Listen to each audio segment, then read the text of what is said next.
You're not bad with money. You were just never taught how to use it. You were taught how to earn it, not how to grow it. You were taught how to spend it, but not how to invest it. You were taught to chase it, not how to make it work for you. You weren't taught about investing, only about surviving. And it's not your fault you didn't know, but it's your power to learn now. The #1 health and wellness podcast. Jay Shetty. Jay Shetty. The one, the only Jay Shetty.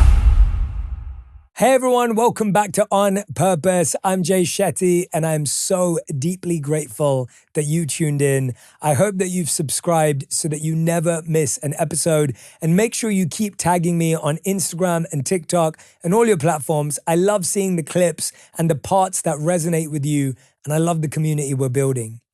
Now, today's episode is about something that I believe is so important. It's everything I wish I knew about money in my 20s. Now, whether you're in your 20s, 30s, 40s, or 50s, this episode still applies because I believe that financial literacy is something we all learn far too late. It's something that some of us never learn at all. I'm sure you've had some challenges with this, whether it's been credit card payments, whether it's been debt, whether it's been understanding how to make money or grow money, whether it's understanding, do I need a side hustle? How many streams of income do I have? Do I really know where I'm spending my money? Do I know where I'm wasting my money? And chances are, if you've turned up here, there's a part of you that's also avoided money. I'm guessing there's a part of you that doesn't like looking at your bank statement. There's a part of you that maybe wants to put it away. There's a part of you that doesn't check how much you've saved because you're scared. You're scared to look at the number. It's hard to face. And here's what I want to start by telling you. It's not your fault. You were never taught how to do it. It's not something you should know how to do. I think we all feel like we grow up and all of a sudden we're paying rent, we're paying taxes, we've got to figure out what a mortgage is, we have no idea how that works, everything has interest, and all of a sudden you grow up and you go, well, wait a minute, no one taught me this in school. Even if you studied economics at school, you didn't know how real world economy worked. Even if you studied finance at university, you didn't necessarily know how to start and run a business. It doesn't work that way. So I want you to take the pressure off, and I want this to be the start of you changing your money mindset. I want this to be the beginning of transforming your relationship with money. I think that's the main thing I want to focus on here. Currently, you have an avoidant relationship with money. There are 3 types of attachment styles in love: secure, anxious, and avoidant. And I believe that those 3 attachment styles are also our attachment styles with money. We either feel secure talking about money and what it is, we feel anxious talking about money and how much we make, save, and spend, or we avoid it altogether. Which one are you? If I asked you right now, do you feel secure talking about money, listening about money, looking at your bank statements, looking at your budgeting and saving? Do you feel anxious? So you might do those things, but actually there's this underlying anxiety. I don't have enough. I'm not going to have enough. I don't like all of this. This is stressful. And then there's avoidance. I don't look at it at all. I have no idea. We want to transform our relationship with money to be secure. I'm not saying we have to be overly confident. I'm not saying you have to become a millionaire. I'm not saying that you've got to have an abundance mindset. I just want you to feel safe and secure talking about money, hearing about money, and learning about money. We've all been taught this myth. I'm sure you've heard it before. Money is the root of all evil. You know what's really interesting about that? When you actually check the actual reference, the actual quote is, the love of money is the root of all evil. Notice how different that is. It's not that money is the root of all evil. It's the love of money that's the root of all evil. It's the obsession, it's the lust, it's the greed after it. That's the root of all evil. But money itself is energy. Money's a resource. Money is a universal power. Money's a currency. But when we get lost in this belief that it's bad, it's negative, our relationship with it becomes anxious and avoidant. When we feel it's unhealthy, we're not being told to not master our money. We're just being told not to fall in love with it and think it's the be-all and end-all of everything. That's the beginning of transforming our relationship from avoidant to anxious to secure. Let's dive in. Number one, you don't have an income problem, you have a decision problem. Most 20-year-olds think they'll be better with money once they can earn more. I'm sure you've said this as well. When I have more money, I'll be better at dealing with it. Right now, I don't have enough to even think about it. But science shows that your sense of control, not your salary, predicts your financial well-being.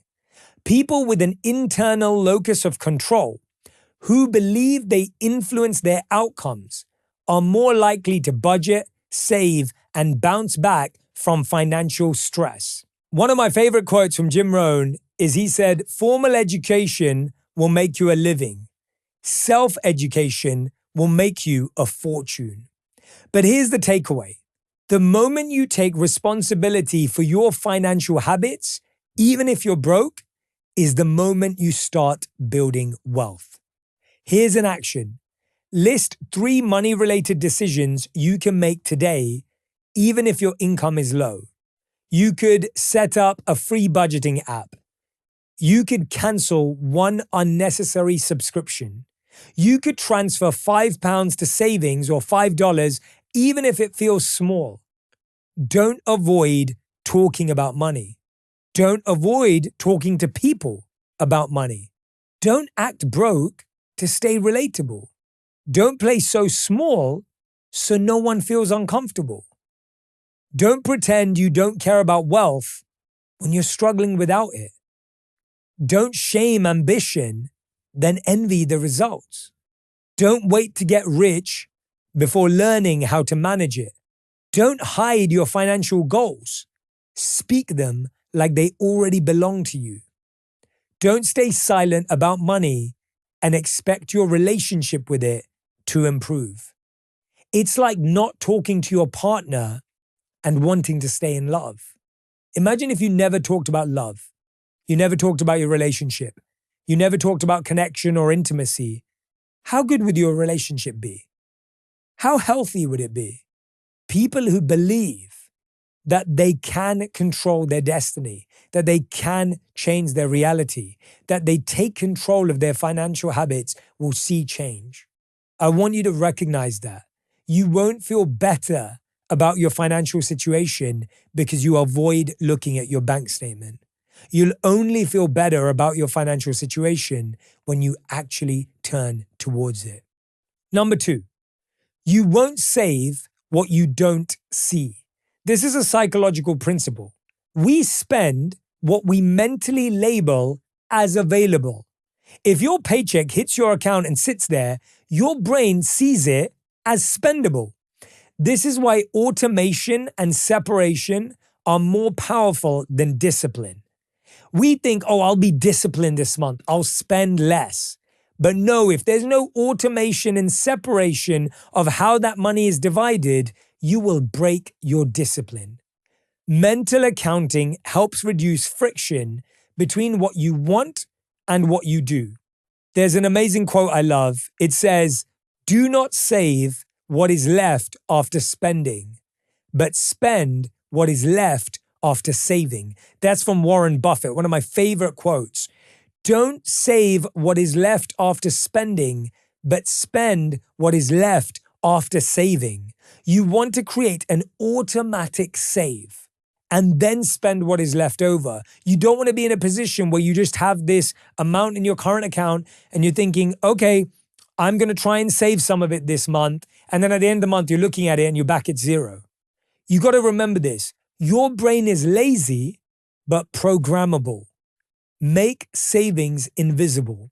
Open a second account today, automate 10%, 20%, whatever you can do of every paycheck, even if it's $10 to go straight there, and label it Freedom Fund.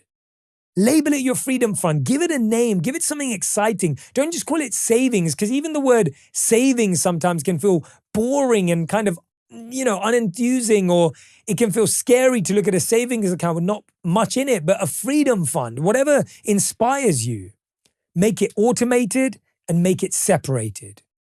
Don't just make money. Learn to keep it. Don't spend to look rich. Save to stay free.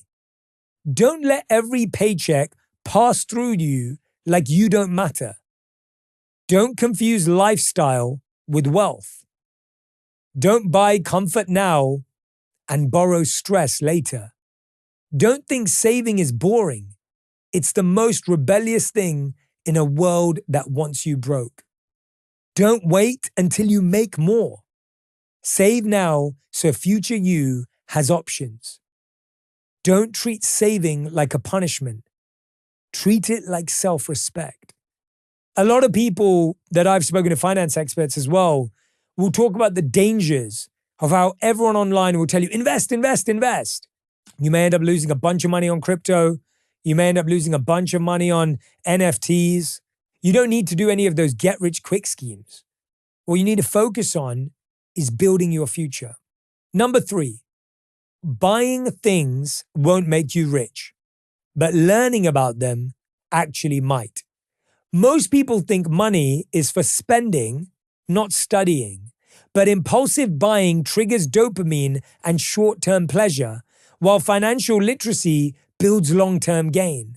Studies show those with higher financial literacy experience lower anxiety, more saving, and better life outcomes. Warren Buffett said, the more you learn, the more you earn. Money grows when your brain grows first. Talking about investing, spend 10 minutes today reading about a financial concept. Compound interest, inflation, investing. Swap one scroll for one financial insight. Investing in yourself and your knowledge is a far better investment at the beginning of your wealth journey than any other asset. I promise you that. Buying things won't make you rich. Impressing people won't build your net worth. Wearing your salary won't grow your savings. Spending like you're wealthy won't make you wealthy. Every time you buy to feel better, you're selling off your future peace. You don't need more stuff, you need more strategy. The goal isn't to look rich. The goal is to stop worrying about money.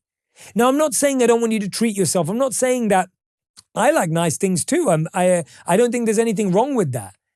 You just don't want it to be imbalanced. You don't want it to be that you're stressed every time you buy something. I was talking to a friend about this. He didn't go to university. He found something that he loved early on in life and started making a living.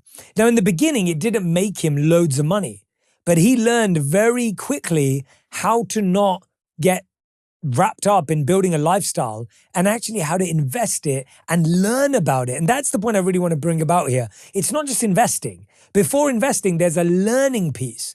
Okay, is it property? Is it compound? Is it this? Is it borrowing? It's figuring that out. And I think a lot of people today will be like, hey, invest in this because this is the next big thing. Hey, invest in this because this is the next big hit. And the challenge with that is you do something with very low learning. Usually it's a very big investment. I've got another friend who knew nothing about crypto, put practically 50% of his life savings into it. And then the next week when crypto dropped, he took everything out because he'd lost 10K and got worried about it. And then the next week it all went up again. And then he'd lost all of it. And it was just this mess of getting involved in things and investing in things that you have very little insight over. At the same time, I've got friends who got great jobs out of university, but their lifestyle changed so much that their lifestyle was competing with their income. Right? When your lifestyle is competing with your income, the pressure that we experience, that makes it extremely hard to turn that into future value. A lot of the times we can look at people and think that they're spending lavishly, but we're looking at a number, not at a percentage. I would start looking at your life as a percentage of how much you spend on your lifestyle versus how much you spend on your future. It's not about the amount. Someone could spend 10,000 on a wedding. Someone could spend 50,000 on a wedding. Someone could spend $1 million on a wedding. It's not about the amount they spend. It's the percentage of their income that matters about how they spend. And so stop looking at numbers at face value. Start looking at your life as a percentage of what you're walking home with after tax and figuring out how that feels for you.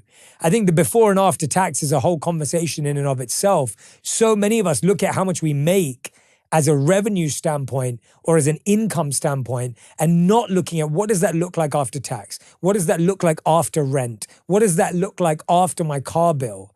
Right? I see so many people with really great, amazing cars that is their entire salary is the amount that car is worth. And all of a sudden, when you start looking at those payments monthly, it starts getting really painful. Don't ignore the reality of trying to present your lifestyle in a certain way. I've also find it to be what's known as the golden handcuffs. A lot of people get so used to their lifestyle that they can't quit a job they hate. So you actually hate what you're doing, but you can't stop doing it because it pays for the lifestyle you want.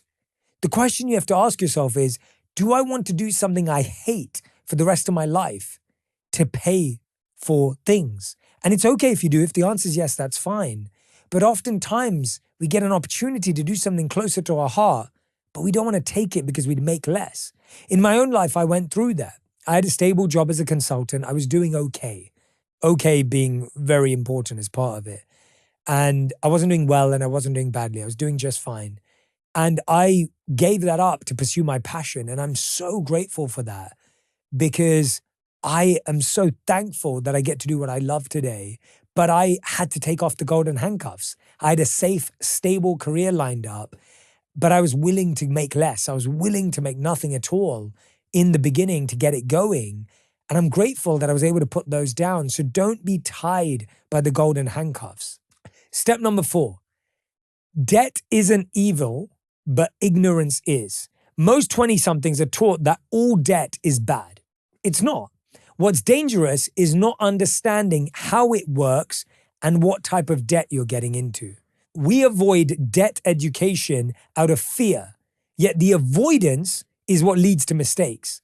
Psychology shows that we react more strongly to losses than gains.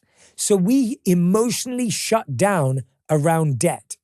One of my favorite quotes is, if you don't find a way to make money while you sleep, you will work until you die. That's Warren Buffett as well. So the takeaway is, you can't beat a system you don't understand. Action point for you. Learn the basics: APR, credit score, interest.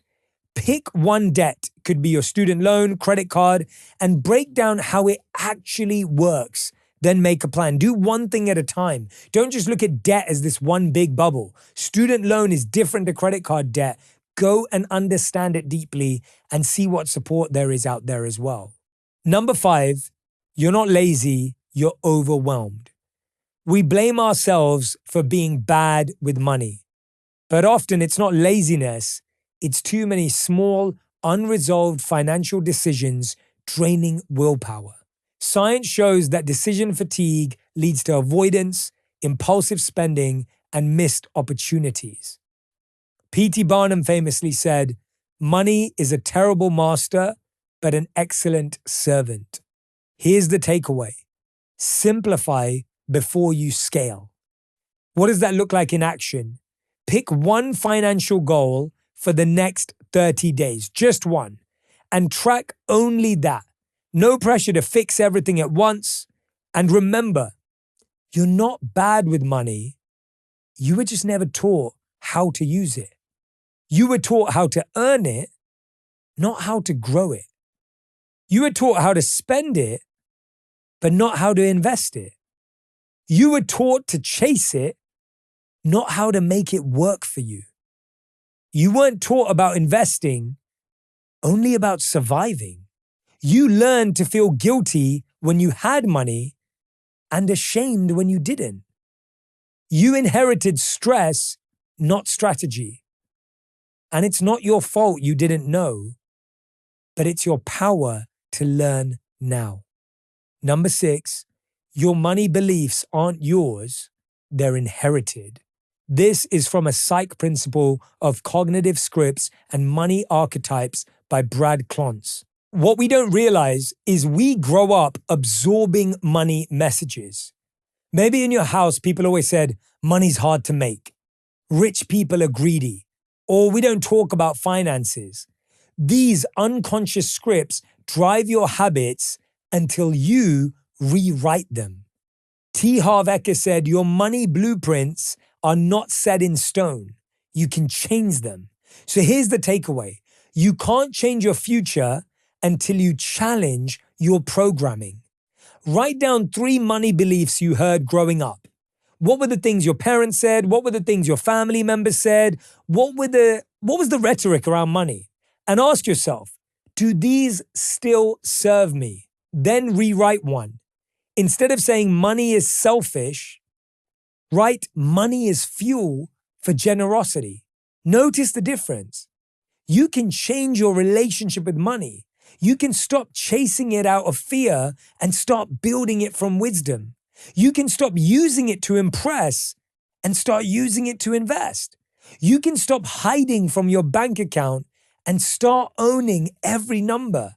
You can stop saying, I'm bad with money, and start learning like your future depends on it. Because it does. You can rewrite the money stories you were raised on. You can replace guilt with clarity. You can replace shame with strategy, scarcity with intention. It's not about how much you have. It's about how you treat it. And how you treat money determines whether it stays or leaves. Think about a partner. Is your partner going to stay if you don't respect them? Is your partner going to stay if you don't invest in them? Is your partner going to stay if you don't learn about them? Is your partner going to stay if you avoid them? No. Money is exactly the same. But why do we treat it so differently? It's because of these narratives that we built up since we were kids. I grew up in a house where we always had just enough, which meant I looked at my bank account growing up with 0 in it a lot. I started working when I was 14. I paid for my first phone bill, paid for my car insurance. I started paying for things very, very early in life, but I was lucky to live with my parents, so I wasn't paying for rent. But I started learning the value of money, and I remember growing up just looking at my bank balance and seeing 0 because my money mindset was, I need just enough. Would I ever say I need just enough oxygen? Imagine you had all the oxygen for the next 3 months in a bag. And you were like, all right, I've only got 3 months, but I've got just enough for 3 months. You wouldn't do that. You'd be like, oh God, I need to figure out how to get more oxygen.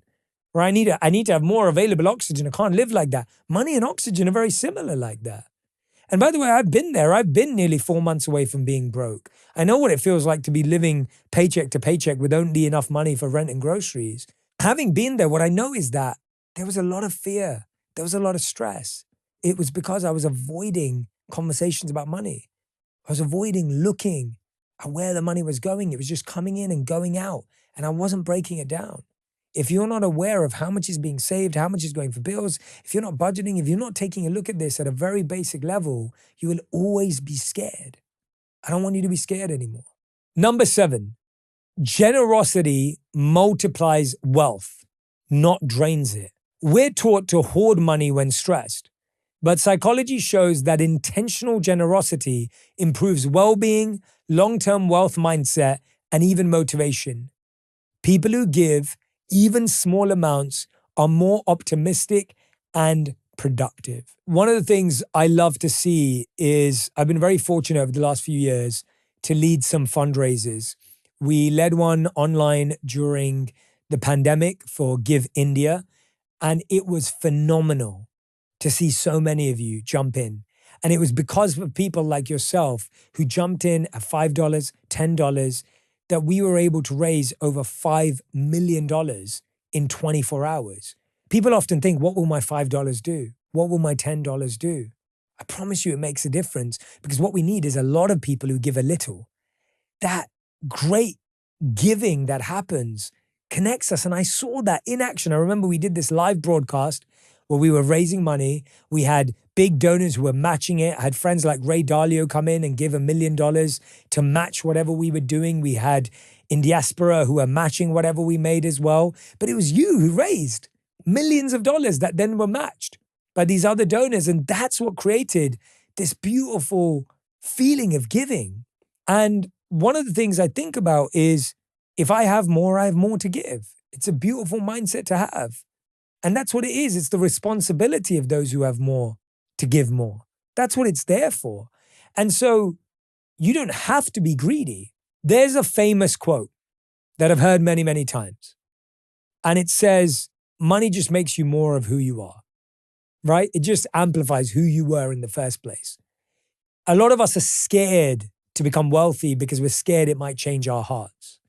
I'm here to tell you that it will only make you more of who you are. If you're a generous person, if you have more money, you'll just be more generous. If you're a greedy, small-minded person, it will just make you more of that.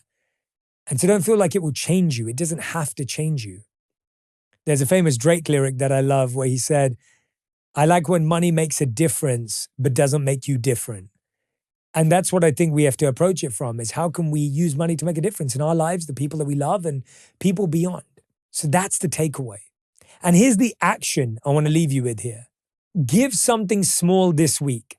£5, your time, a referral or a skill, all of that is giving.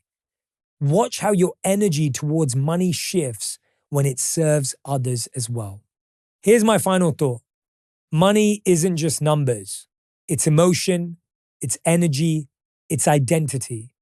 At 20, you're not too young to build wealth. You're early enough to build it with wisdom. Start with just one of these shifts today, and remember, the wealthiest people aren't always the ones who made the most money.